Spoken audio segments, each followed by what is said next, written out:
mengomentari mu'alafnya. Ya sebenarnya siapa saja, karena jawabannya satu. Yang lagi ramai ini kan mu'alafnya Ruben Onsu.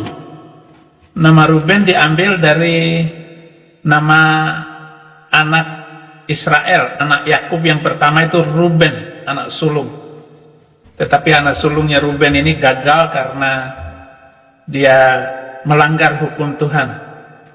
10 komentar dan hukum Tuhan itu dilanggar oleh Ruben, saudara-saudara. Ruben Onsu kelihatannya semangat sekali menjadi mu'alaf. Tapi apa alasannya dia menjadi mu'alaf? Ya kita lihat apa yang akan terjadi atas dia. Orang-orang yang telah meninggalkan Yesus itu di dalam Kristus, di dalam Kristen itu penghinaan yang luar biasa, karena dia bertentangan. Dan dosa yang paling besar itu adalah menghina Roh Kudus, menistakan Roh Kudus, yaitu Roh Suci yang sudah ada di dalam hati setiap orang. Jadi jangan main-main. 2 Yohanes 1 ayat 9, orang yang keluar dari itu, dari ajaran Kristus, yang melangkah keluar dari situ, dia tidak memiliki Allah lagi. Artinya dia sudah menghina hati nuraninya yang kudus, karena Roh Kudus itu adalah roh keutamaan di dalam hidup kita.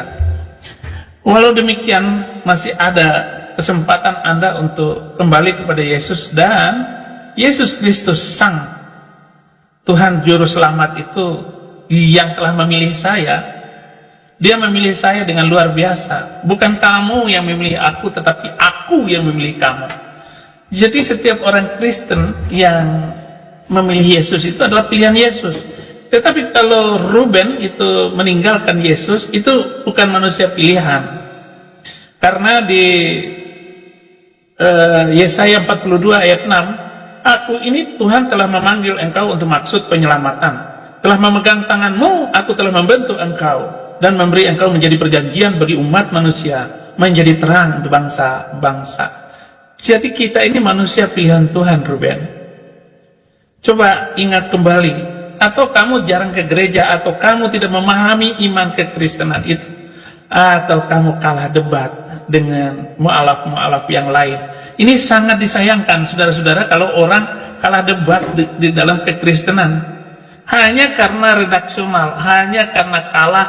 Oh, masalah Allah yang Esa, masalah Tuhan. Kan kekalahannya cuma di situ orang Kristen itu. Akhirnya mu'alaf. Makanya apa yang dikatakan oleh Al-Quran bahwa Alkitab sudah dipalsukan oleh pendeta-pendeta mereka, oleh mulut-mulut mereka, itu adalah kata-kata yang gampang diucapkan. Tetapi ketika kita minta bukti kapan Alkitab dipalsukan, siapa yang memalsukan, tidak bisa dijawab. Apalagi kalau kita ngomong tentang keselamatan, mereka kalah berdebat dengan sesiapapun orang Kristen. Sedangkan Islam tidak pernah mampu menyelamatkan. Dan inilah mereka selalu mencari-cari ayat, masa Yesus itu adalah juru selamat? Karena tidak ada keselamatan di dalam agama itu. Hanya namanya doang agama keselamatan, tetapi tidak pernah menyelamatkan, apalagi dikaitkan dengan praktek keagamaan. Moralitas kalah. Karena agama itu berbicara moralitas. Moralitas dari pendiri agama itu, moralitas di dalam kitab sucinya, dan moralitas dari penyebar keyakinan itu. Dan bagaimana moral untuk ditegakkan di dalam menyebarkan keyakinan? Bukan dengan kekerasan dan bukan dengan senjata tajam. Nggak boleh. Dan itu juga kekalahan kita, orang Kristen itu kalah di dalam menyebarkan dengan kekerasan. Sedangkan mereka itu ngamuk-ngamuk kalau ngomongin agamanya. Di mana-mana perempuan aja berani ngamuk untuk mengusir orang sedang beribadah. Apaan itu? Jadi ya kalah, saudara-saudara. Gak bisa kalah terus. Orang Islam kalah, maksud saya orang Kristen selalu kalah di dalam perdebatan, diusir ibadahnya di mana-mana. Tetapi itulah kekuatan iman yang luar biasa. Dan saya masuk Kristen itu karena orang Kristen dihina dan diejek. Dulu saya pernah mengislamkan 15 orang Kristen. Pendeta masuk Islam, saya debat, kalah dia. Dan saya nggak pernah takut. Begitu saya belajar Kristen, saya harus menyerahkan diri kepada Yesus Kristus. Jadi saudara-saudara, dalam Yohanes 10 ayat 10, pencuri hanya datang untuk mencuri dan membunuh dan membinasakan. Aku datang supaya mereka mempunyai hidup dan mempunyainya dalam segala kelimpahan. Yesus datang untuk menyelamatkan Anda dari kebinasaan. Karena orang-orang yang telah mengambil kebenaran firman Alkitab, yang telah menghina kebenaran apa yang diucapkan oleh Tuhan, yaitu masuk di dalam Yesus Kristus lebih dalam, Yesuslah yang menyelamatkan kita.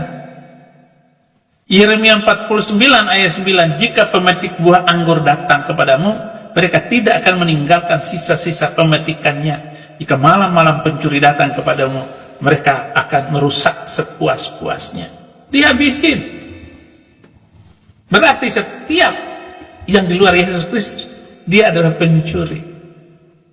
Pemilik rumah akan masuk lewat pintu, tetapi pencuri masuk lewat jendela. Apa yang Anda maksudkan dengan melarikan diri dari agamamu itu? Ruben, kamu nggak baca surat kelima ayat 47? Hendaklah pengikut Injil memutuskan perkara berdasarkan apa yang diturunkan Allah di dalamnya. Barang siapa yang tidak memutuskan perkara berdasarkan apa yang diturunkan Allah di dalamnya, mereka adalah orang-orang fasik. Jadi kamu itu, Ruben, adalah manusia fasik. Manusia fasik menurut definisi Islam itu lebih parah, lebih busuk daripada orang kafir. Jadi bagi Quran kamu itu, karena tidak memutuskan perkara dan tidak mengikuti Injil, kamu adalah orang fasik. Jadi busuk. Apa yang kamu tanyakan dan apa yang kamu ragukan tentang kekristenan? Mazmur 50 ayat 11, ayat 16 dan 17. Ada apa kamu mempertanyakan janji-janjiku dan perjanjianku, padahal kamu yang tidak mau ditegur, membenci teguran. Orang Kristen tidak boleh membenci teguran, siapapun yang menegur. Dan saya sekarang menegur kamu, siapa tahu kamu kembali kepada Yesus Kristus. Apakah kamu masuk ke Islam itu sesuai hati nuranimu? Enggak. Tetapi saya ancam kamu, saya mengancam kamu, kamu tidak bakalan bisa mengikuti agama itu sampai kiamat, enggak bisa. Apalagi untuk menjadi orang Islam itu harus berhukum pada hukum Islam. Menjadi orang Islam harus bernegara di negara Islam. Dan Indonesia bukan negara Islam. Jadi sampai kiamat semua muslim itu tidak mampu menjadi muslim yang sesuai dengan Quran. Karena Quran harus mengharuskan orang berhukum kepada hukum Al-Quran. Misalnya yang berzina harus dibeginikan, yang mencuri dibeginikan, yang apapun dibeginikan. Orang yang suka laki-laki, sepertinya kamu suka sama laki-laki deh, Ruben, gak suka sama perempuan deh. Kamu hanya membuang-buang waktu dan ngejar-ngejar harta kekayaan. Sudah cukuplah harta kekayaan yang kamu miliki itu. Tinggal bagaimana membahagiakan istrimu dengan sebaik-baiknya. Lalu kamu bercerai dengan istrimu. Apa alasannya? Gak bisa. Kekristenan bukan cerai dengan istri. Apapun alasannya, gak boleh. Begitu tegasnya di dalam Alkitab itu, saudara-saudara. Ya, hanya dugaan saja. Saya tidak menuduh bahwa kamu itu suka laki-laki, bukan. Tetapi kalau benar, kamu bertobat aja, terima Yesus sebagai Tuhan dan Juru Selamat. Lukas 12 ayat 39, tetapi ketahuilah ini, jika tuan rumah tahu pukul berapa pencuri akan datang, ia tidak akan membiarkan rumahnya dibongkar. Hatimu tidak akan kamu biarkan untuk disakiti, diomelin, untuk diajak oleh orang lain, karena sekali Yesus tetap Yesus. Kalau kamu tahu bahwa pergaulan itu akan merusak kamu dan membuat kamu akhirnya pindah agama, kasihan kamu, Ruben. Karena Yesus itu Tuhan dan Juru Selamat. Dia sanggup menyelamatkan. Yohanes 10 ayat 8-9, semua orang yang datang sebelum aku adalah pencuri dan perampok, dan domba-dombaku tidak akan mendengarkan mereka. Akulah pintu, barang siapa yang masuk melalui aku, ia akan selamat dan ia akan masuk dan keluar dan menemukan padang rumput. Artinya gini, masuklah di dalam Yesus, maka kamu akan menemukan lewat pintu itu. Pintu masuk itu adalah hidup yang lebih leluasa, hidup yang berkelimpahan, hidup yang penuh kekayaan. Kamu tidak bisa bergaya cuman ya pakai kopiah lalu pakai baju muslim. Itu bukan Islam. Itu hanyalah embel-embelnya. Tetapi kalau kamu benar-benar masuk Islam, hebat, kamu melaksanakan ajaran Islam, gak usah hukumnya, ya. Hanya untuk sekedar sholat 5 waktu. Nih, potong kelingking saya ini kalau kamu bisa melakukannya dengan sungguh-sungguh. Nggak bakalan. Walaupun si donditan, nggak bakalan. Jengkang-jengking 5 kali sehari itu. Nggak bakalan. Orang muslim aja sudah begitu, banyak yang meninggalkan keyakinannya, yang tidak melakukan ajarannya. Ditambah kamu yang kelihatannya suka laki, ya tambah rusak Islamnya. Dan saya harus mengatakan ini kepada Anda, tidak bisa mengikuti ajaran itu sehebat apapun Anda. Ruben Wahyu 3 ayat 3, karena itu ingatlah bagaimana engkau telah menerima dan mendengarnya, turutilah itu dan bertobatlah, karena jikalau engkau tidak berjaga-jaga, aku akan datang seperti pencuri dan engkau tidak tahu pada waktu manakah aku tiba-tiba datang kepadamu. Yang datang untuk kedua kalinya nanti adalah Yesus Kristus, Isa Al-Masih, kata mereka. Di akhir zaman nanti Yesus yang datang, bukan Nabi itu. Nabi itu mah sudah disiksa dalam neraka karena kejahatan-kejahatannya. Kamu tidak bisa, Ruben, bahwa yang datang untuk kedua kalinya nanti adalah Yesus Kristus. Pada waktu manakah aku tiba-tiba datang kepadamu? Maka percuma apapun yang kamu miliki, harta kekayaan yang kamu miliki tidak akan mencukupi. Tidak akan puas kamu memiliki apapun harta dunia. Saya sudah memiliki apa-apa, segala-gala, rumah, mobil, sudah saya miliki semua. Salam teman-teman semuanya, apa kabar? Semoga kalian dalam keadaan sehat selalu, panjang umurnya, dan juga dimudahkan dalam rezekinya, amin.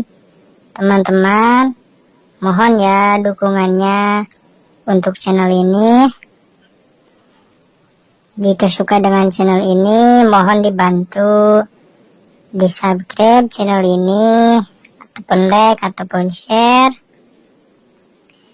supaya channel ini terus berkembang dan dikenal banyak orang. Dan jangan lupa ditonton sampai selesai ya, supaya apa yang disampaikan tidak ada kesalahpahaman, supaya apa yang disampaikan menjadi pencerahan untuk kita semua, menambah wawasan. Oke, selamat menyaksikan. Tetapi ternyata indahnya hidup di dalam Yesus itu tidak bisa dibayar dengan apapun. Kamu tidak bisa mengganti kasih Tuhan itu, karena Dia yang menyelamatkan kamu. Wahyu 3, karena itu ingatlah ya, berjaga-jagalah. Yohanes 15 ayat 16, ma antum takhtaruni walakin ana akhtartuka anta. Bukan kamu Ruben yang memilih aku, kata Yesus, tetapi aku yang memilih kamu. Jika kamu manusia pilihan, kembalilah, Dia akan mengampuni dosamu. Petrus bertanya, berapa kalikah aku mengampuni orang yang bersalah kepadaku? 7 kalikah? Jawab Yesus, bukan 7 kali. Aku berkata kepadamu, 70 kali 7 kali. Jadi silakan kembali kamu, hei anakku Ruben. Kamu belum terlalu jauh. Karena betapa pedihnya hatimu karena kamu meninggalkan Yesus. Tetapi kamu bersalah meninggalkan Yesus karena banyak masalah. Bukan itu caranya. Lukas 7 ayat 23, berbahagialah orang yang tidak pernah kecewa dan menolak aku. Biarkanlah seluruh hidup yang mulai dari kecilmu sampai apapun memang susah, menderita, Tetapi jangan kecewa dengan semua itu. Dan berbahagialah orang yang tidak menolak aku. Gara-gara kamu telah menolak Yesus Kristus, itu adalah menjadi jalan penderitaanmu yang tidak berkesudahan dan kamu tidak punya jawaban apa-apa. Lihat nanti ketika kamu menderita, kamu akan ditinggalkan oleh teman-temanmu sendiri. Apalagi harta kekayaanmu sudah habis. Harta kekayaan sudah habis. Itu bukan di Islam, bukan di Kristen. Sama-sama kamu akan ditinggalkan. Tetapi walaupun saya harta tidak ada, Tuhan Yesus akan tetap menolong saya. Katakan amin kepada saudara-saudara yang tahu ayat ini. Jadi jelas sekali. Tetapi akulah yang memilih kamu dan aku menetapkan kamu supaya kamu pergi dan menghasilkan buah, dan buahmu itu tetap. Supaya apa yang kamu minta kepada Bapa dalam namaku diberikannya kepadamu. Begitu hebatnya Tuhan Yesus.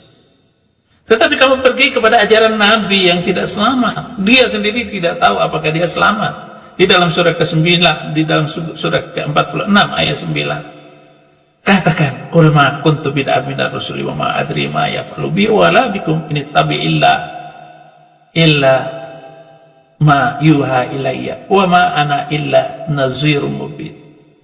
Jadi di surat ke-46 ayat 9, Nabi itu tidak tahu nasibnya. Maka dia katakan kepada mereka, aku tidak tahu apa, aku bukan Rasul yang pertama di antara para Rasul, dan aku tidak tahu apa yang terjadi atasku. Dan aku juga tidak tahu yang terjadi atas kamu, Ruben. Jadi Ruben saja, Nabi itu nggak tahu nasibnya. Nasib dirinya sendiri nggak tahu. Apalagi nasib kamu.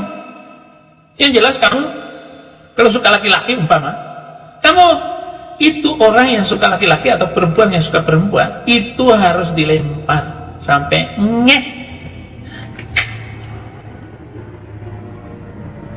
Maka ketika ISIS itu berkuasa di Irak dan Syria itu, mereka-mereka yang begitu itu, yang suka laki-laki dengan laki-laki, itu dilempar dari atap itu sampai ngek ke bawah. Begitu juga perempuan, ketahuan begitu. Udah ketahuan sama tentaranya itu. Sama dengan Ustadz Maulana juga itu. Maulana itu suka laki itu.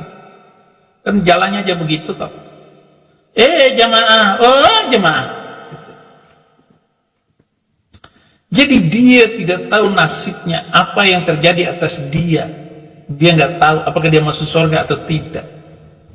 Dia nggak tahu. Dan ini satu ayat lagi di dalam surat Tahrim ayat 8. Ya ayyuhalladzina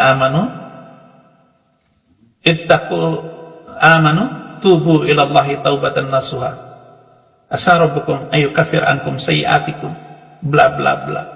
Hai orang-orang yang beriman, bertaubatlah kepada Allah dengan taubat yang murni, mudah-mudahan.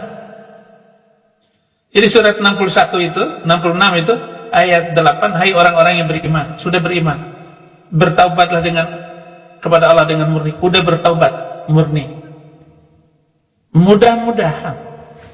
Sudah beriman, sudah bertaubat, mudah-mudahan. Dan itu tidak ada di dalam Alkitab untuk mengatakan mudah-mudahan di dalam masuk surga, penyelamatan yang diberi oleh Yesus Kristus, sebuah kepastian. Sebuah kepastian. Dan bukan dikatakan wahai lagi, sudah menjadi kepastian bahwa Yohanes 14 ayat 6, ana huwas sirat wal haq wal hayat la yaji'u ahadun ilal ab illa bi. Yohanes 14 ayat 6, akulah jalan, kebenaran dan hidup. Tidak ada seorang pun yang datang kepada Bapa masuk surga kecuali lewat Yesus Kristus. Jadi masuk surga itu lewat Yesus, bukan lewat dulkomeng itu yang dirinya sendiri nggak tahu nasibnya kemana. Dia bilang kepada putrinya Fatimah, Fatimah minta apa saja daripadaku, emas permata akan kuberikan. Tetapi keselamatan itu adalah amalmu. Sekarang sebesar apa amalmu? Masa masuk surga lewat amal?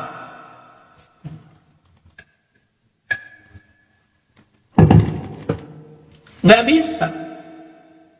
Maka Yesus bikin, akulah jalan. Yesuslah jalan ke surga. Kenapa dia bilang jalan ke surga? Dia dari surga tahu jalan ke surga. Loh, Nabi itu mayatnya masih ada dalam kubur, diselawatin, didoain supaya selamat. Dan Nabi salam alaika, Rasul salam alaika, Allahumma sholli ala Muhammad. Bahkan Allah mendoakan keselamatan kepada Muhammad. Inna Allaha wa malaikatahu yusholluna 'alan nabiy ya ayyuhalladzina shallu 'alaihi wa sallimu taslima. Hai, sesungguhnya Allah mendoakan keselamatan kepada Muhammad dan seluruh malaikat. Hai orang-orang beriman, doakan keselamatan kepada Nabi. Jadi Nabi disuruh berdoa untuk keselamatan Nabi. Saya bertanya, apakah Allah itu nggak maha kuasa? Kalau Allah maha kuasa, pegang jenggotnya lempar ke surga, gampang sekali. Maka beda kata Yesus tadi, akulah jalan kebenaran dan hidup. Ya, Yohanes 10 ayat 27 dan 28, domba-dombaku mendengar suaraku dan aku mengenal mereka dan mereka mengikuti aku. Yesus tahu suara saya dan saya tahu suara Yesus yang selalu mendengung di kuping saya. Tahun ketiga saya dengar persis suaranya. Tidak ada orangnya, tidak kelihatan, tapi saya mendengar suaranya membisikkan sesuatu yang baik kepada saya. Tahun ketiga, ini tahun ketiga menjadi orang Kristen itu, saya mimpi masuk penjara. Saya komplain, Tuhan, masa gara-gara masuk Kristen masuk penjara, Tuhan? Tapi jauhkanlah hamba-Mu dari keadaan seperti itu, Tuhan. Hamba ini sudah menderita dan susah karena memikirkan bagaimana memperjuangkan kekristenan di Indonesia. Bagaimana kehidupan kekristenan, hidup toleransi dan damai itu, Tuhan. Saya nggak tahu, Tuhan. 2017, 8 tahun kemudian, setelah mimpi itu, saya ditangkap. Tetapi berbahagialah orang yang tidak pernah kecewa dan menolak Yesus Kristus. Ayat 28, aku memberikan hidup yang kekal kepada mereka dan mereka pasti, nah ini pasti tidak akan binasa sampai selama-lamanya dan tak seorang pun yang akan mengambil mereka dari tanganku. Begitu hebatnya itu Tuhan Yesus itu. Ruben, dasar mencong-bencong kami.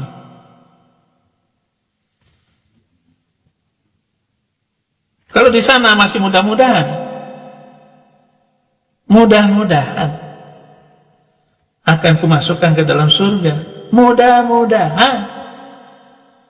Tetapi aku memberikan hidup yang kekal kepada mereka dan mereka pasti tidak akan binasa selama-lamanya, pasti tidak masuk neraka. Yohanes 6 ayat 47, aqulu lakum man amana ilayya fa'alayhi hayatal abadiyah. Yesus berkata, barang siapa yang percaya kepadaku, dia akan memperoleh hidup yang kekal selama-lamanya. Yohanes 6 ayat 47. Ini nasihat khusus saya kepada Anda, Ruben, dan siapapun yang sudah meninggalkan Yesus Kristus. Tidak ada yang terlambat datang lagi. Mari kembali, mari masuk. Mari masuk, masuklah ke dalam Kristus. Engkau akan selamat dunia dan akhirat. Saya kuat karena firman. Kalau menghadapi manusia, mengecewakan. Tetapi karena Tuhan yang saya ikuti, luar biasa. Saya nggak pernah takut sedikit pun di dalam hidup saya. Terima kasih saudara-saudara.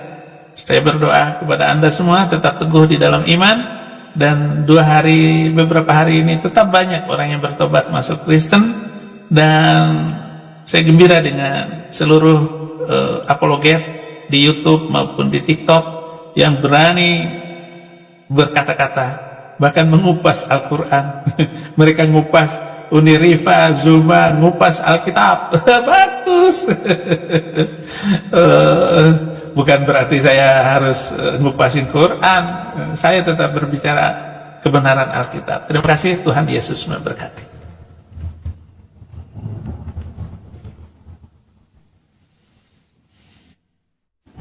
Salam saudara-saudara. Jumpa lagi dengan channel ini. Saya memberi judul bombastis dan mungkin kedengaran sentimental atau ada unsur penistaannya. Saya yakin ini tidak, saudara-saudara. Karena ulama seperti Abdus Somad ditanya oleh jemaatnya apakah Nabi itu pernah dalam keadaan gila gitu. Pernah nggak dia disihir? Mari kita dengarkan ya. Apakah Nabi pernah disihir? Pernah. Apakah terdapat riwayat Aisyah? Sebab turunnya 11 ayat. Qul a'udzu birabbil falaq min syarri ma falaq wa min syarri ghasidin idza waqab wa min syarri naffasati fil 'uqad wa min syarri hasidin idza hasad.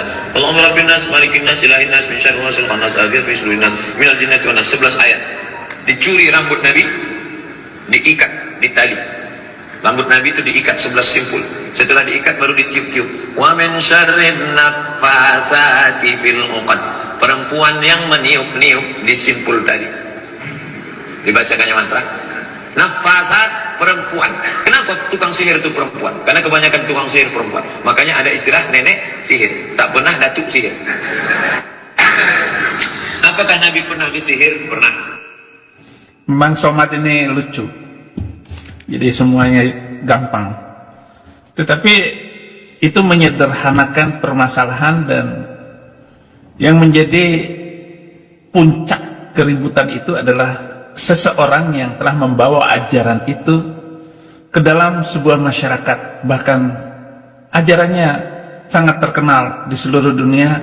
Hari ini 1,5 miliar manusia mengikuti Nabi itu, menyampaikan bahwa beliau pernah disihir.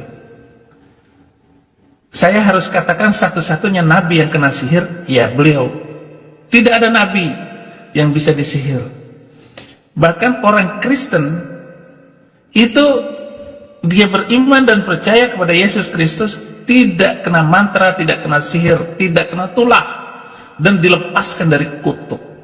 Saya sudah rekam satu video yang kemarin saya upload di Saifuddin Ibrahim TV.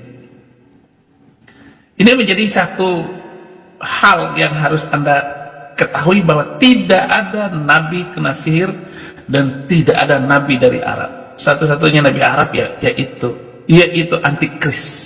Seluruh apa yang Anda baca di dalam kitab suci itu semua antikris, anti damai, anti toleran. Intoleransi akan muncul dari masyarakat, umat pengikut mereka. Kemarin 2 orang terima Yesus Kristus. Bahkan sama-sama orang Bima.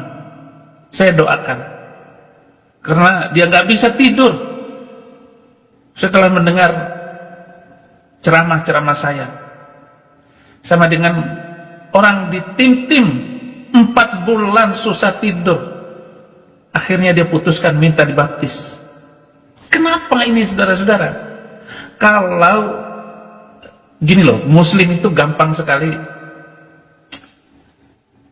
nggak nyambung, suka nggak nyambung Muslim itu. Begitu nyambung langsung konslet, kabelnya itu tat, baru nyambung. Kenapa? Nggak ada sambungannya. Pemahaman itu tidak ada sambungannya di dalam pikiran mereka. Itu. Bahkan Muhammad pernah gila. Sesungguhnya kamu adalah orang gila dan benar-benar dalam keadaan gila. Al-Hijr, surat Al-Hijr.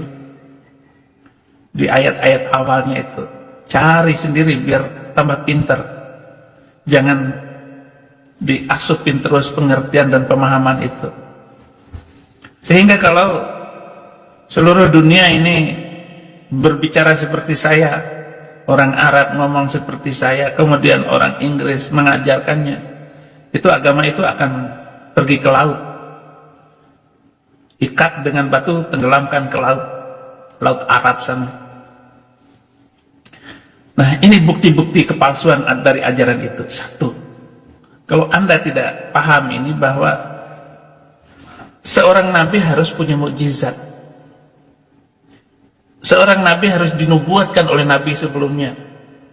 Karena pekerjaan nabi itu adalah bernubuat, menceritakan hal-hal yang belum akan terjadi, sehingga masyarakat ini tidak tertipu oleh ajaran itu. Saya sudah bernubuat. Salah satu nubuat saya yang terkenal adalah hapuskan 300 ayat malapetaka. Itu nubuat saya. Kenapa? Kalau 300 ayat itu dilaksanakan, diterapkan, dipakai di dalam masyarakat, hancur masyarakatnya. Itu kehebatan kenabian pada petik saya. Iya, bahwa itu adalah nubuat. Anda tidak bisa mengatakan itu bukan nubuat saya, walaupun tidak diakui. Tapi kewarasan saya memahami setelah belajar keyakinan itu. Kemudian dia harus dari Bani Israel, kemudian dia harus diurapi, ada pengurapan, urapan Roh Kudus. Itu harus kalau mau jadi nabi. Nah, ini satu, nabi tidak punya mukjizat, tidak mampu melakukan mukjizat. Kalaupun ada, itu berasal dari hadis tak sahih yang dibuat oleh ratusan tahun kemudian sesudah Muhammad wafat, tentang mukjizat Muhammad membelah bulan. Ini pun berasal dari mulut Muhammad sendiri. Tak ada yang sungguh-sungguh cerita selain kekonyolan seperti itu. Ataupun dia naik ke langit, nunggang buruk. Buruk itu adalah kuda putih yang berwarna, yang berkepala perempuan, cantik sekali, dengan sayap, terbang dari Mekah ke Palestina dengan kecepatan yang luar biasa. Semua ulama mengatakan itu terbang dengan fisik Muhammad, bukan secara rohani ataupun dalam mimpi. Itu terbangnya yang luar biasa. Itu katanya mukjizat. Itu makarangan dongok yang tidak pantas dipercaya. Tetapi 1,5 miliar manusia ini percaya dengan cerita dongeng seperti itu. Yang kedua, bukti beliau itu nabi palsu. Dirinya sendiri yang mengklaim bahwa dirinya adalah nabi. Nabi-nabi dari Bani Israel tidak ada yang menyebut dirinya sendiri sebagai nabi, tetapi segala ucapan dan mukjizat yang membenarkan bahwa dia nabi, sehingga orang lain yang menyebutnya nabi, bukan atas pengakuannya sendiri atau dibantu oleh orang lain. Karena yang pertama kali mengaku beliau nabi adalah istrinya sendiri. Lalu adalah Abu Bakar Siddiq. Nomor 2 itu Abu Bakar Siddiq. Yang ketiga Utsman, yang menjadi menantunya. Orang kroni-kroninya sendiri. Abu Bakar itu temannya, sahabat baiknya, juga mertua dia, karena dia kawinin anak Abu Bakar yang masih umur 6 tahun. Ini satu bukti bahwa pengakuan dia adalah dirinya sendiri, bukan orang lain. Atau saya mengaku diri saya nabi YouTube, itu kan pengakuan diri saya sendiri yang tidak diakui oleh orang lain. Saya sendiri yang memunculkan nabi YouTube Saifuddin Ibrahim. Itu kan hanya lawak-lawak saya, dongeng sendiri saya di zaman modern ini. Dan Anda tahu apakah saya itu nabi YouTube atau tidak? Apa mukjizat saya? Apa ramalan saya untuk bangsa ke depan? Semua orang tahu saya nabi YouTube, tetapi kan bukan nabi dalam pengertian ilahi seperti yang dalam Alkitab, ataupun nabi yang dianggap nabi oleh kita karena Muhammad. Saya sudah belajar bertungkus lumus, jidat hitam, celana cingkrang, jenggot, Pancasila. Dan saya benar-benar menjadi ustadz dan guru di sana. Baru kemudian saya masuk Kristen, ya macam-macam lah pengakuan saya. Itu kan bercandanya saya, canda yang sangat membuat orang marah. Dongeng-dongeng yang dia ucapkan itu luar biasa loh saudara-saudara. Bagaimana dia menciptakan ibadah pagan Quraisy ini menjadi ibadahnya Islam. Contoh haji. Dan bagaimana orang itu diyakinkan dengan melempar batu ini setan kena. Kalau tiap tahun itu ada 2.500.000 muslim yang mengadakan ibadah ke sana itu lempar setan. Satu orang itu harus melempar 21 batu kepada setan. Berarti ada 64 juta setan yang kena timpuk batu, yang insya Allah meninggal dunia. Itu setan-setan itu. Padahal tidak ada setan bisa mati karena dilempar ataupun didual ataupun dengan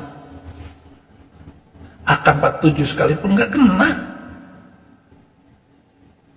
Kenapa nggak beli pistol lalu tembak tor 21 kali tembakan? Kemahalannya mahal.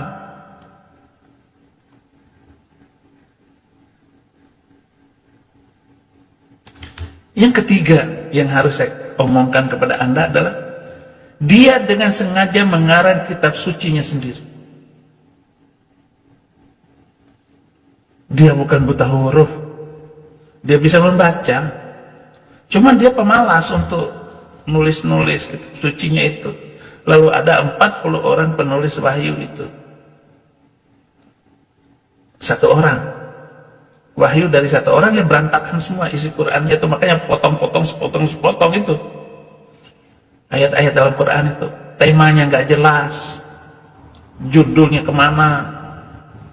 Ngomong Musa, tiba-tiba Ibrahim, setelah Ibrahim lari ke Daud, setelah Daud Salomo dan turunannya. Isi Al-Quran tidak runtut dan temanya itu penuh dengan tafsiran-tafsiran. Nggak bisa dijelaskan tanpa tafsiran, nggak bisa dijelaskan tanpa mengambil hadis-hadis dan omongan yang sudah ditulis 300-250 tahun kemudian setelah dia meninggal. Dan mencoba membenarkan bahwa kitab asli bukan palsu. Dia bilang bahwa Quran ini asli, bukan palsu. Justru dia menuduh palsu Alkitab. Padahal Alkitab itu runtut bercerita, para nabi menulis. Dan Alkitab itu ditulis oleh 40 penulis dari berbagai zaman dan generasi. Ada hakim, ada raja, ada dokter. Ditulis oleh 40 orang dari berbagai macam zaman, dan semuanya runtut sesuai dengan tema, dan tidak ada satu hal pun yang merusak bahwa temanya itu Allah Israel mampu memberkati, Allah Israel mampu menyelamatkan, dan sampai kepada Yesus Kristus, terima Yesus selamat itu. Jadi nabi-nabi Israel seperti Musa, Yesaya, Daniel juga menulis kitabnya sendiri, tapi tidak ada klaim bahwa kitabnya adalah kitab suci asli atau palsu. Sebab tulisan mereka bukan untuk tujuan dikultuskan. Justru orang-orang yang terkemudianlah yang mengkultuskan tulisan-tulisan nabi itu menjadi kitab suci. Oh, kalau Muhammad dia mengaku dia turunan Arab, dan dia mengaku turunan Nabi Ibrahim. Padahal nggak ada sangkut pautnya. Justru yang rame itu di Indonesia para Habib ini, dan mentalnya mirip, semuanya model kayak begitu. Kayak Habib Rizik mengaku-ngaku, Bahar Smith, ya memang turunnya kayak begitu. Walaupun bukan turunannya, ngaku-ngaku turunan. Ini bukti bahwa Quran itu adalah kepalsuan. Ada 2 ayat pengakuan Muhammad bahwa Quran itu adalah omongan kata-kata Nabi mulia. Innahu laqaulu rasulin karim. Sesungguhnya Quran itu adalah ucapan Nabi yang mulia, tetapi oleh Departemen Agama dikasih dalam kurung. Padahal di Quran aslinya nggak ada dalam kurung-kurungan itu. Mestinya ditulis tepat sesuai Arabnya, supaya Departemen Agama tidak menipu. Menipu, benar-benar menipu. Gimana nggak nipu? Arabnya bunyinya innahu laqaulu rasulin karim. Lalu mengatakan Quran itu adalah dari Allah. Dari Allah siapa? Siapa saksi Muhammad menerima wahyu dari Jibril? Nah, kalau didalami lagi kebohongannya luar biasa, bahwa untuk mencapai Sidratil Muntaha itu perlu 5.000 tahun perjalanan. Muhammad tiap hari menerima wahyu. Mestinya wahyu itu belum habis dong sampai sekarang. Kalau perjalanan itu memerlukan 5.000 tahun dan kecepatannya itu lambat sekali, sama dengan 50.000 tahun. Ada yang 1.000 tahun. 1.000 tahun aja tetap aja salah, nggak kuat. Berarti wahyu itu belum sampai kepada Muhammad sekarang. Kalau dihitung di lebih dalam lagi, di ecer-ecer lagi itu omongan Quran dengan perjalanan sejarah Quran itu sendiri dari Jibril kepada Muhammad, dari Allah lewat Jibril kepada Muhammad. Serba nggak masuk akal, dan Anda pun nggak akan masuk akal selama-lamanya. Dia juga yang keempat, dia juga sengaja menciptakan agama sendiri dan mencoba membenarkan bahwa agamanya adalah agama asli yang berasal dari Tuhan, yang dikatakan dinullah. Jadi Allah punya agama. Akhirnya dia dongeng, dia mampu mengislamkan 9 jin menjadi muslim. Setan korin itu. Ini merupakan kelanjutan katanya agama-agama dahulu. Nah, agama Yahudi dan agama Kristen. Nah, oleh pendeta-pendeta mereka telah memasukkan ini Alkitab ini dengan ungkapan yang sangat umum tanpa penjelasan siapakah ustadz ataupun pendeta yang telah memalsukan Alkitab. Itu nggak ada kejelasan dan tahun berapa, zaman siapa. Makanya sekarang ini sudah muncul bahwa Quran bukan kitab sejarah. Bukan kitab sejarah. Dia hanya mengambil comotan-comotan, dongeng-dongeng yang terjadi pada zaman dia. Lalu dikarang-karang dan ditulis-tulis, dibacakan pagi dan sore. Bukan, saudara-saudara, bukan. Oleh karena itu, saudara harus sadar. Ini kesalahan zaman yang tidak boleh dibiarkan. Ini yang ngikutin ini presiden-presiden loh, menteri-menteri. wajah saya terlalu serius. Mestinya saya ini harus senyum. Presiden-presiden loh, saudara. Menteri-menteri, anggota DPR, orang-orang pintar, percaya dengan dongeng. Mulai serius lagi. Agama sebelumnya, padahal Tuhan yang sejati tidak pernah menciptakan agama apapun. Yahudi dan Kristen adalah penamaan masing-masing umat untuk lembaga mereka, bukan nama dari Tuhan. Ajaran Tuhan adalah universal, damai sejahtera.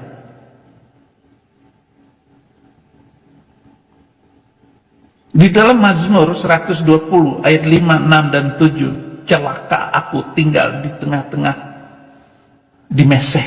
Meseh itu tanah Arab. Jadi Daud menulis seperti begitu.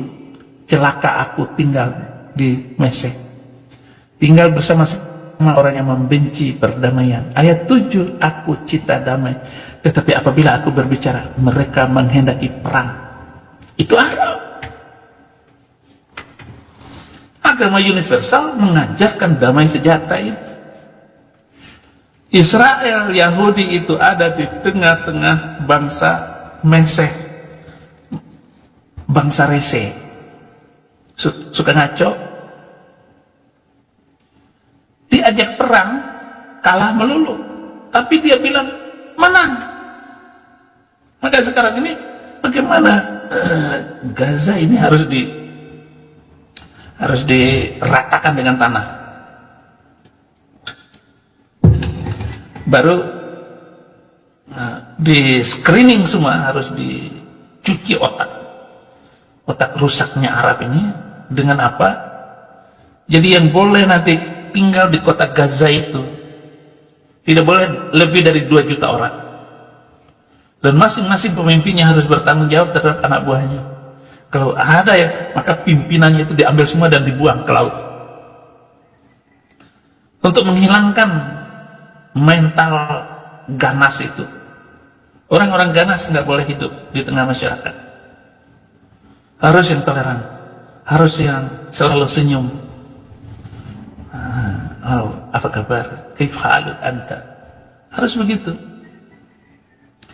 Poin yang kelima dari apa yang disampaikan oleh Somad tadi, Al-Quran dikatakan sebagai kitab suci kelanjutan dari kitab suci sebelumnya yang juga diturunkan oleh Tuhan kepada Nabi Musa, Nabi Daud, Nabi Yesus.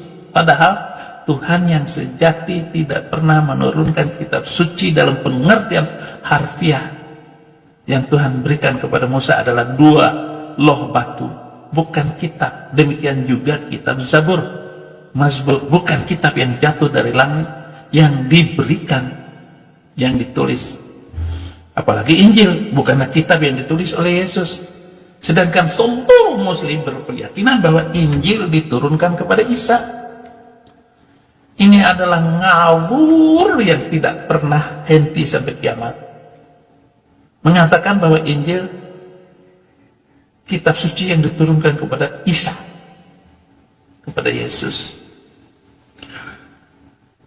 Apalagi Injil bukanlah kitab yang ditulis Yesus. Kesalahpahaman dalam pemahaman ini sebagai bukti kalau Muhammad Nabi palsu yang botol.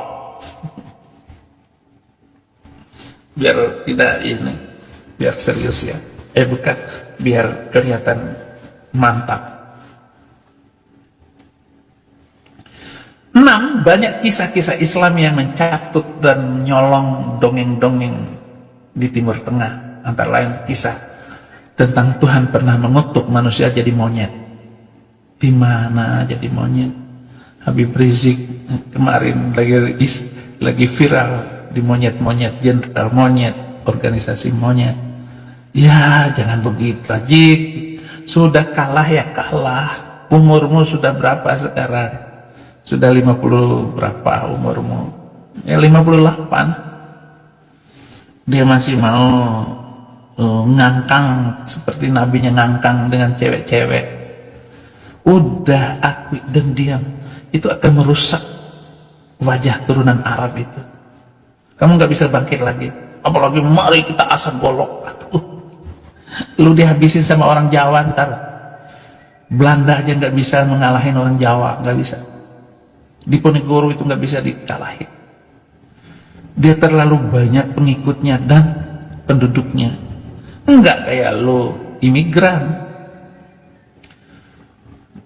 Mengatakan nyemot-nyemot, misalnya di surat kedua ayat 66, 65, surat kelima, surat Al-Ma'idah ayat 60, surat ketujuh Al-A'raf ayat 166. Itu kan kisah-kisah nyemot-nyemot di mana Allah mengutuk jadi nyemot. Itu dongeng, enggak ada.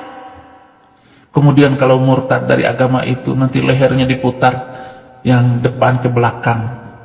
Nggak bisa. Allah macam apa? Allah palsu kayak begitu. Itu kan penonton-penonton itu, netizen Saifuddin Ibrahim selalu menulis kayak begitu, nyemot-nyemot kayak begitu. Nanti dikutuk kamu, nanti tunggu siksaan dalam kubur. Mana ada siksa dalam kubur? Gak ada siksa kubur. Jadi orang Kristen begitu meninggal, itu hidup baru, langsung dihidupkan lagi. Aku telah menyiapkan tempat bagimu.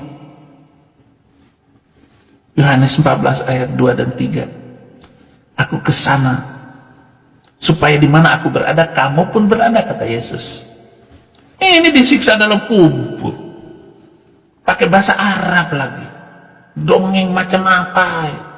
Ada mungkar dan nakir. Jadi setiap orang yang meninggal itu langsung masuk mungkar nakir, nanti ditanya, interogasi kuburan. Dongeng macam apa? Bagaimana bisa dipercaya seperti itu? Nggak bisa. Kisah bidadari surga mirip dengan kisah dalam agama Zoroaster atau Hindu. Ada semua kisahnya, lalu dibuat sedemikian rupa itu oleh Muhammad. Dia bisa Isra Mi'raj dan dari Masjidil Aqsa, padahal Masjidil Aqsa belum ada waktu itu. Masjid Aqsa itu baru muncul, ada dibangun benar-benar fisiknya itu pada tahun ke-70-an Hijrah. Tahun ke-70-an Hijrah baru ada. Tetapi karena itu dong yang dia ceritakan dulu. Lalu Umar bin Khattab membangun Masjidil Aqsa itu supaya sesuai dengan dongeng. Lalu dibuatnya ada batu di sana itu. Inilah batu di mana Muhammad naik ke langit. Pakai batu, orang pakai buruk. Tunjukin aja tanahnya ini loh. Jangan didongeng-dongeng lagi. Lanjutan dari dongeng Isra Mi'raj itu. Ada batu. Ya nggak mungkin lah batu itu dipakai atau apa. Oh mungkin benar juga. Jadi ini buruk, lalu dia naik dari batu ini ke buruknya. Mungkin. Oh iya, benar juga ini Umar bin Khattab.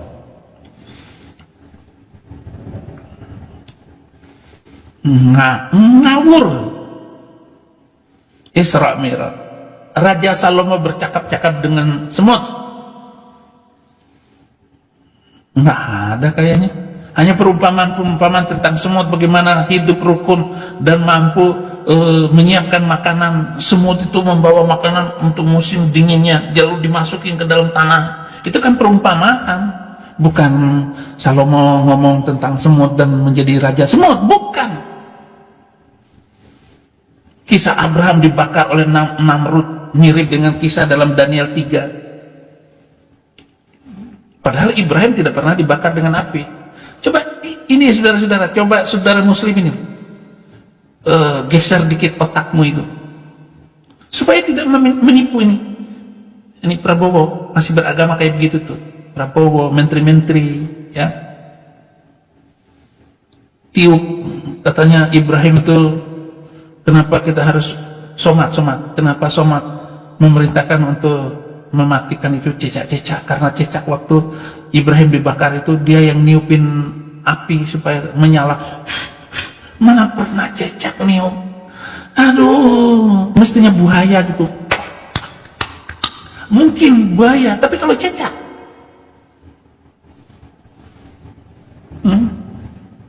kalau cecak, ya nggak bisa lah cecak, saudara-saudara. Niup api, dekat api aja mati itu cecak. Kisah Gideon yang tertukar dengan Raja Israel, nama Maria Ibu Yesus yang tertukar dengan Miriam, saudara perempuan Harun. Masih banyak lagi dongeng-dongeng itu yang harus dibuang dari cerita Quran. Semua dongeng. Saya sudah pengalaman untuk melakukan perbandingan, dan inilah yang menyebabkan orang-orang terutama MUI itu begitu konsentrasi untuk menghabisi nyawa saya. Padahal biarin saja, saya meninggal sendiri. Saya akan cerita terus di Indonesia tentang dongeng-dongeng ini, kan asik. Lalu menimbulkan perdebatan dan pemikiran-pemikiran baru untuk memperbaiki umat Islam. Jangan dipaksa untuk percaya dengan kedobolan macam begitu. Ini yang mahal itu, saudara-saudara. Jadi saya akan memakai ini terus kalau saya sempat untuk live, saya akan live di channel ini saja. Channel kenang-kenangan saya. Makanya sudah saya hapus lebih dari 1000 video pengajaran saya yang dulu. Karena channel ini yang membuat saya terkenal.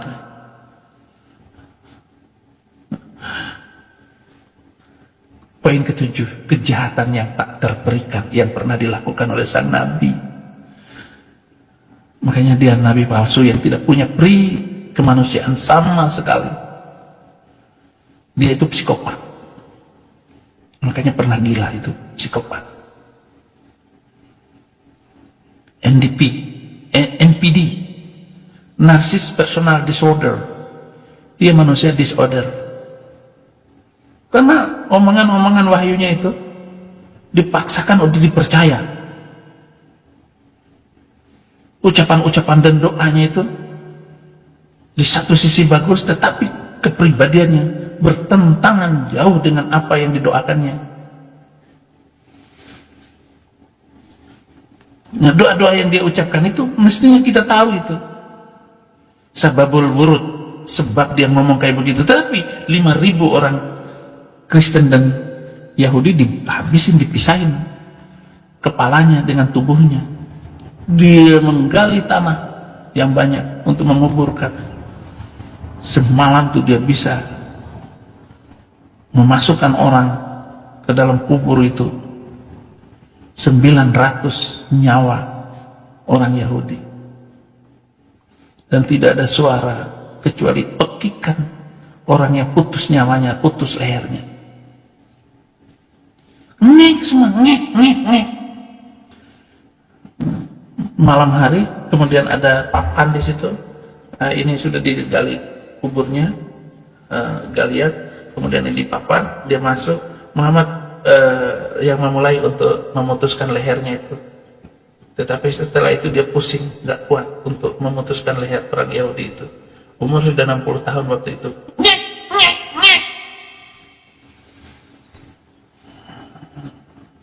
Dan dia sudah tidurin istri kepala suku, Safiyah binti Huyayyi. Lalu dibuatlah sejarah bahwa kenapa Nabi mengawini istri kepala suku itu, supaya menyambung agar suku-suku itu tetap masuk dalam Islam. Kenapa dia kawin dengan sini, supaya begini. Kenapa dia mengawin dengan Maisarah, karena begini. Apa, bukan Maisarah istrinya, pokoknya ngek. Ampun, sadis, tidak terperikat, miris. Memang sebelum beliau terusir dari Mekah, tingkah lakunya biasa-biasa saja. Semenjak dia hijrah ke Madinah dengan didukung tentara Ansor yang notabene asli Madinah, adalah gerombolan baru perampok di sana. Suka merampok. Didatangi oleh Muhammad, dapat agama. Inilah dinullah, la tabdila li kalimatillah, dzalika dinul qayyimah. Itulah din yang kuat. Diikuti adalah mental orang-orang Madinah, Ansor, itulah para perampok, dan Muhammad terlibat, ada di situ. Oh, saya sudah kupas habis dulu di video-video yang sudah dihapus itu, karena memang serem saya menceritakannya. Ini suka merampok para pedagang yang melintasi perbatasan Mekah dan Madinah, sekaligus memperkosa para tawanan wanitanya. Di dalam kota sendiri, Muhammad membantai orang-orang Yahudi satu demi satu, yang kebanyakan adalah para pedagang kaya. Muhammad dan gerombolannya mengambil alih harta kaum Yahudi, kebun-kebunnya, ternak-ternaknya yang dibunuh itu ya katanya merupakan rezeki dari Allah, dan mengambil alih istri dan anak-anaknya. Sebagian dijadikan budak dan sebagian dijadikan istri, dan masih banyak lagi. Ini sejarah yang tidak bisa diungkapkan sebenarnya. Malu juga kita mengungkapkan semacam itu. Kemudian selanjutnya poin 8 adalah kebijakan moral yang dilakukan oleh sang Nabi. Banyak sekali peninggalan dia tentang cerita-cerita amoralnya ini. Ya nggak bisa lah kalian para YouTuber Muslim, coba diambil dengan baik, didengar baik-baik apa yang saya sampaikan. Ini bukan sekedar cerita kosong. Itu buka sejarah beliau itu. bejat sekali beliau, makanya dia bejatullah. Yang waktu saya debat dengan Unirifa saya bilang cabulullah sallallahu alaihi wasallam, dia merah mukanya. Saya bilang cabulullah sallallahu alaihi wasallam.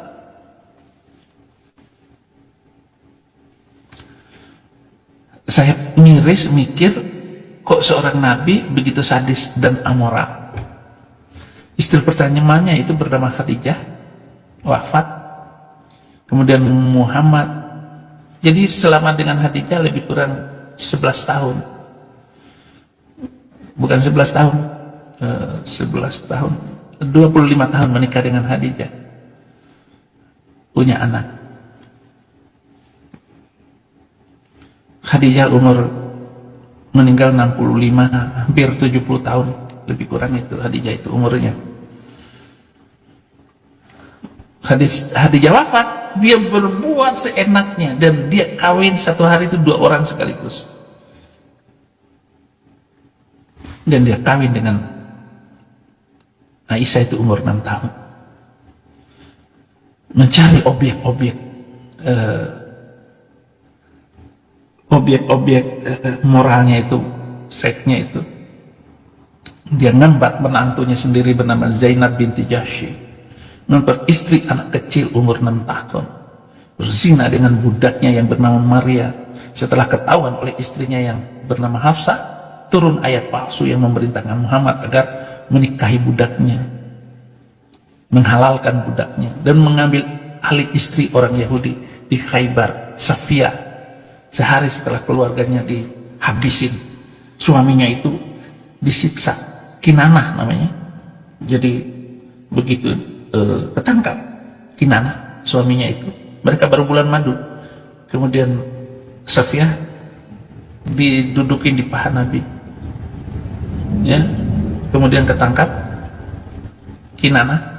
Kalau kamu bisa menunjukkan di mana kanzun, emas permata yang disimpan itu, kanzun, kamu dibebaskan. Setelah dia mendapatkan kanzun, emas permata itu di tangannya, Muhammad, ya, dengar itu videonya Somad, berapa harta kekayaan Muhammad, itu miliaran rupiah. Dia mendapatkan ini kanzun, emas permata itu. Kinanah dieksekusi di depan mata istrinya yang baru sebulan, belum sebulan, masih bulan madu. Dieksekusi, dia mati di depan mata istrinya yang baru berumur 16 tahun itu. Begitu tadi ya. Siangnya dia menikah, pesta mahar semangkok kurma. Bukan emas dari harta suaminya itu untuk dijadikan mahar kepada istrinya supaya istrinya itu mengambil emas permatanya kembali, atau seberapalah.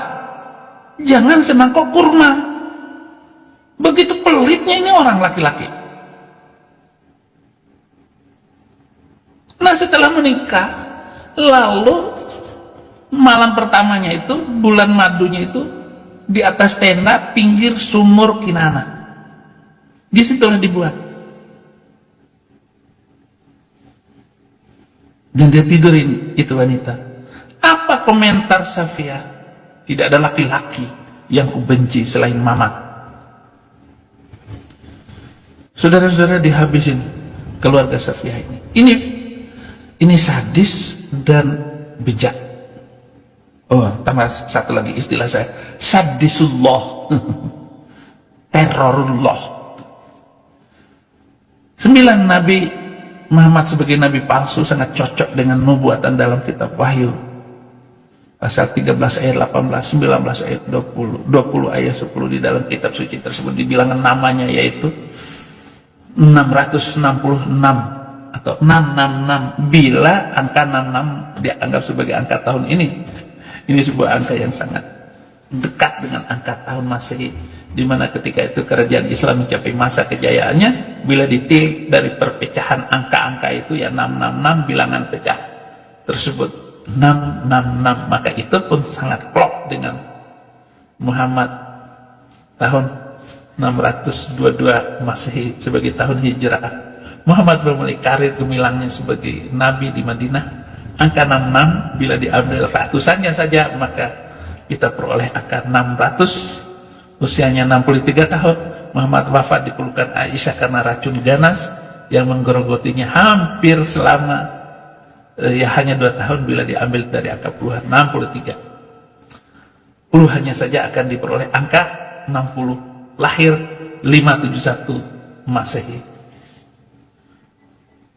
atau 672, karena dia menerima wahyu itu umur 40 katanya, wahyu karangan dia. Cocok angka 66 itu.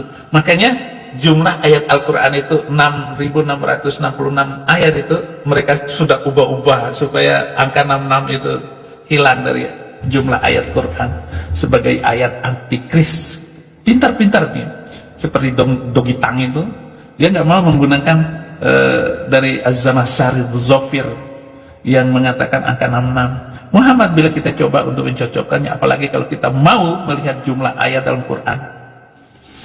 Kenapa saya coba untuk menghubungkannya dengan Muhammad? Pertimbangan ini diambil karena dia nabi palsu.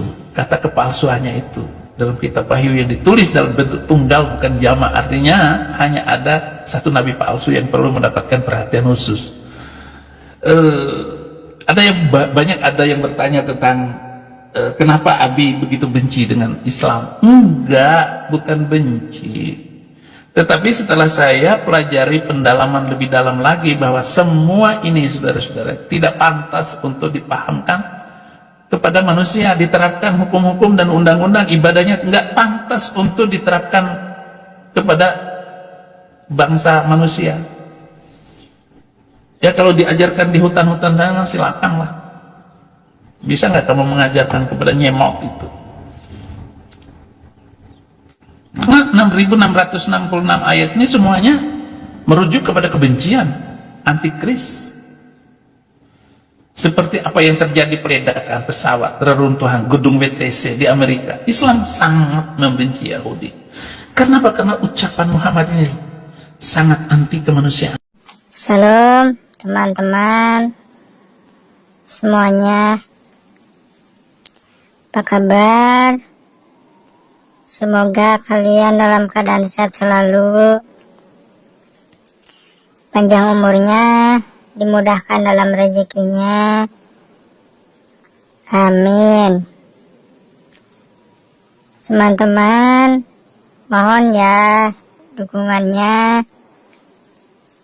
Jika suka dengan channel ini, mohon dibantu di subscribe, di like, ataupun share, supaya channel ini terus berkembang dan dikenal banyak orang. Ataupun di like atau komen dan subscribe, mohon bantuannya. Saya ucapkan terima kasih banyak telah menonton.